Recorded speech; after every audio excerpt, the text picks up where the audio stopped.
दोहरा नानक गुरु गोबिंद सिंह जी पूरन गुर अवतार।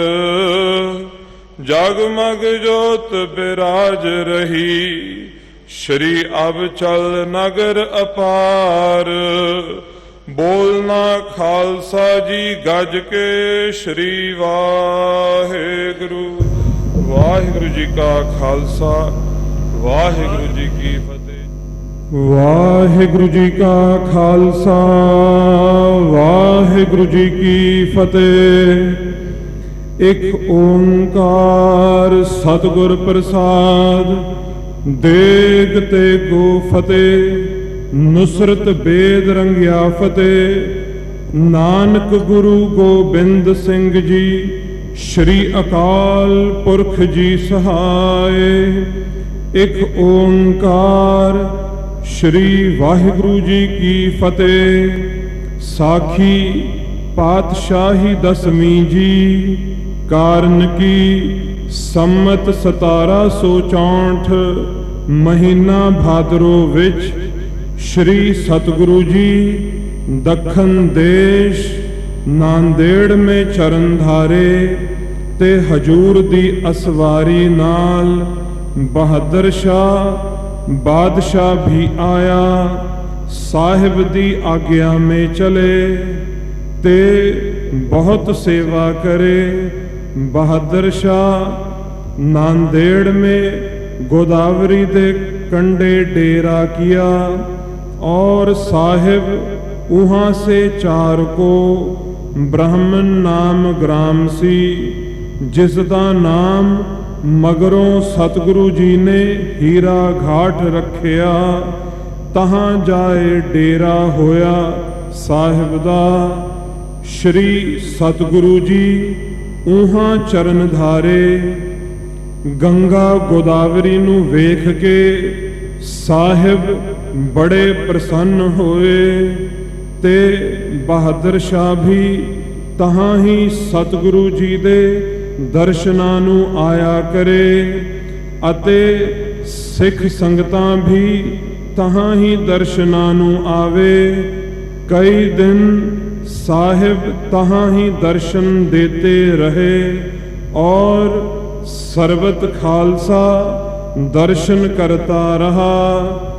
पुनः गुरु साहिब जी नगीना घाट आए और ऊहाँ दीवान लगाए। साहिब बैठे दर्शन देते हैं और सर्वत खालसा दर्शन करता है।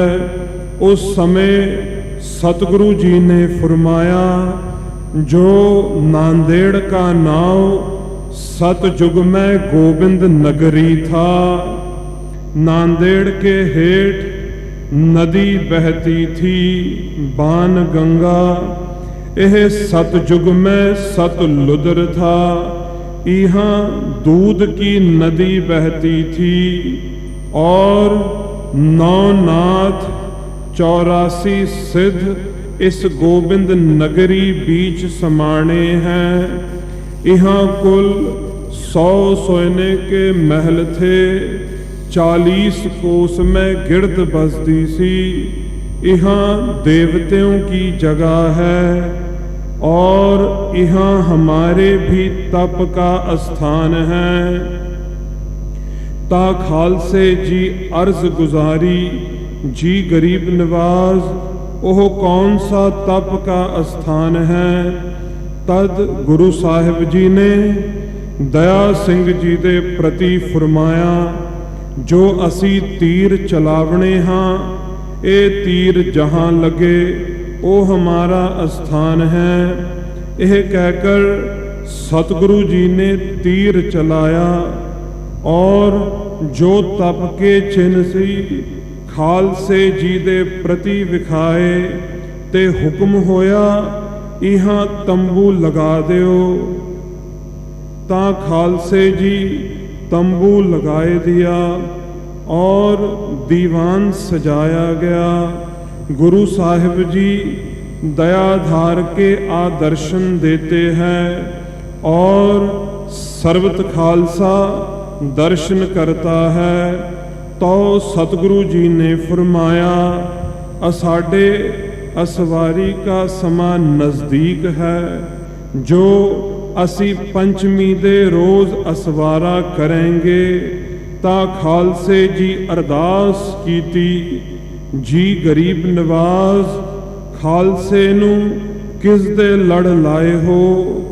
तद सतगुरु जी ने फरमाया, खालसा अकाल पुरख को सौंपया है, असां अगे ही गंढ पाए रखी है, खालसे के सहाई है। पुनः सतगुरु जी ने 5 पैसे नारियल गुरु रीति अनुसार श्री गुरु ग्रंथ साहिब जी दे अगे रख के मत्था टेकिया अते परिक्रमा कीती और खालसे जी नू फरमाया, तथा श्री मुखवाक पातशाही 10वीं आज्ञा भई अकाल की, तभी चलायो पंथ सब सिखन को हुक्म है, गुरु मान्यो ग्रंथ, गुरु ग्रंथ जी मान्यो, प्रगट गुरां की देह, जो प्रभु को मिल वो चाहे, खोज शब्द में लेह। इस प्रकार कहकर सतगुरु जी ने श्री गुरु ग्रंथ साहिब जी दा अपने मुखार बिंद तो बचन लिया, ता हुक्म मिलिया, छंत सूही महला 5वां, अब चल नगर गोबिंद गुरु का, नाम जपत सुख पाया राम, मन इच्छे से ही फल पाए, करता आप वसाया राम। इस करके सतगुरु जी ने इस स्थान का नाम अबचल नगर साहिब रखिया और हुक्म होया 500 रुपये का गुरपुरब करो, 100 रुपये की चंदन लकड़ी ले आओ, असी आज असवारा करेंगे। खालसा सो ले आया। खालसे जी ने अर्ज की थी, जी गरीब नवाज प्रसाद तैयार है। हुक्म होया सर्बत संगत को प्रसाद बरताए दो।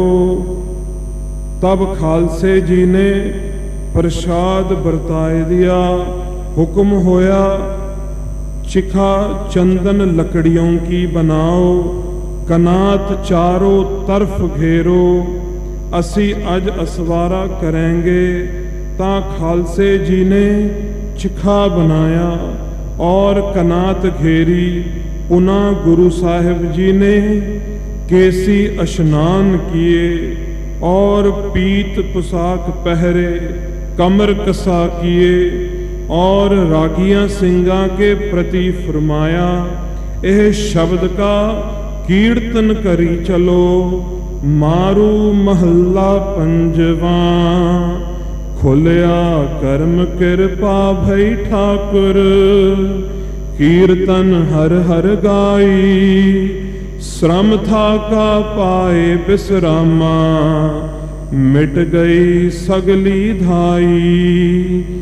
अब मोहे जीवन पदवी पाई, चीत आयो मन पुरख विधाता, संतन की शरणाई। रहाओ काम क्रोध लोभ मोह निवारे, निवरै सगल बैराई। सद हजूर हाजर है नाजर, कतह न भयो दूराई। सुख शीतल सरधा सब पूरी, होए संत सहाई।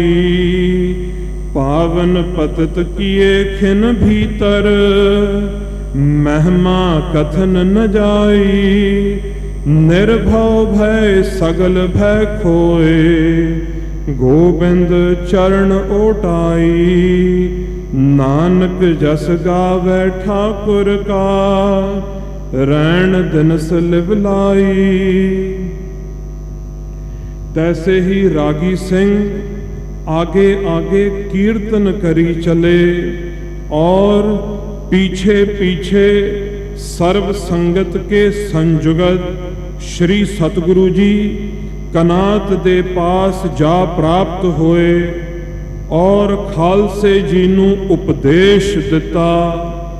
दसों पातशाही के शब्द बाणी पढ़ना, गुरुद्वारे को श्री गुरु ग्रंथ साहिब जी को मनना, कढ़ा प्रसाद गुरपुरब करते रहना गुरु सहाई है।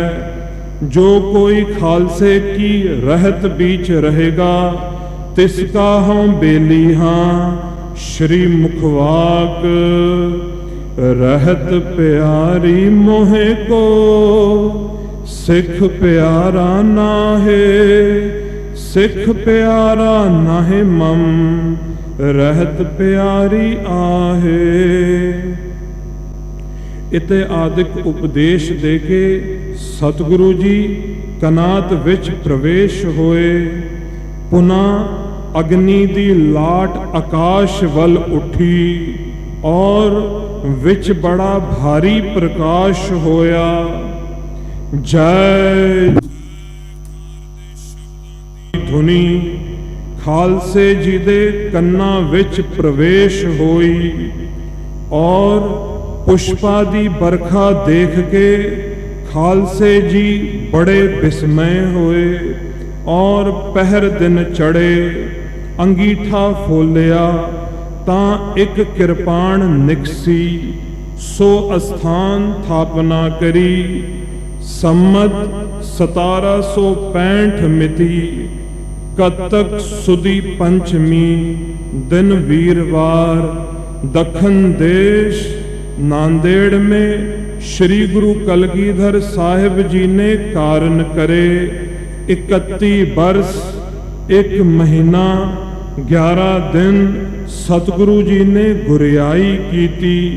41 वर्ष 9 महीने 28 दिन की उम्र हुई। दोहरा नानक गुरु गोबिंद सिंह जी, पूरन गुर अवतार। जगमग जोत बिराज रही, श्री अबचल नगर अपार। यह सवैया 10 दिन आगे कारण के उचारे थे। सवैया रोगन ते अर सोगन ते, जल जोगन ते बहु पंत बचावै।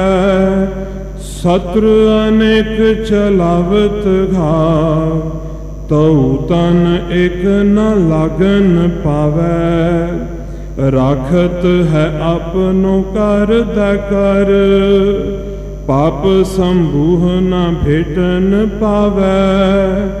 और की बात कहाँ कह तू सो पेट ही के पट बीच बचावै। साखी संपूर्ण होई, खालसा जी गज के बोलना जी। श्री वाहिगुरु। वाहिगुरु जी का खालसा, वाहिगुरु जी की फतेह।